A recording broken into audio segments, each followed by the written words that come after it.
আগামী 2 নভেম্বর থেকে লন্ডনে বসছে আন্তর্জাতিক পর্যটন উৎসব।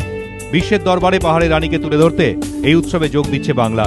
পাহাড়ে শান্তি ফেরার পর ইতিমধ্যেই ইউরোপের দেশগুলি দার্জিলিং নিয়ে তাদের পর্যটকদের জন্য সতর্কবার্তা তুলে নিয়েছে। এতে উচ্ছ্বসিত রাজ্য সরকার এখন বিদেশি পর্যটকদের জন্য পাহাড়কে আরও আকর্ষণীয় করে তুলতে হাতে নিয়েছে এক গুচ্ছ কর্মসূচি। দার্জিলিং থেকে সান্দাকফু যাওয়ার রাস্তার আমূল সংস্কার করা হবে। দার্জিলিং শহরে তৈরি হবে কার পার্কিং এর নির্দিষ্ট জায়গা, নিয়ন্ত্রণ করা হবে গাড়ির গতিবিধি। পাহাড়ে যত্রতত্র নির্মাণ কাজের ওপর জারি হবে কড়া নিয়ন্ত্রণ। টয় ট্রেনকে আকর্ষণীয় করে তুলতে রেল কর্তৃপক্ষের সঙ্গে শুরু হবে আলোচনা। তৈরি হবে নতুন বেশ কয়েকটি রোপওয়ে। পর্যটকদের জন্য দার্জিলিংকে সম্পূর্ণ নিরাপদ কেন্দ্র হিসেবে গড়ে তুলতে নামানো হবে পর্যটন পুলিশ। একই সঙ্গে পর্যটকদের জন্য বিশেষ ট্যাক্সিও চালানো হবে পাহাড়ে।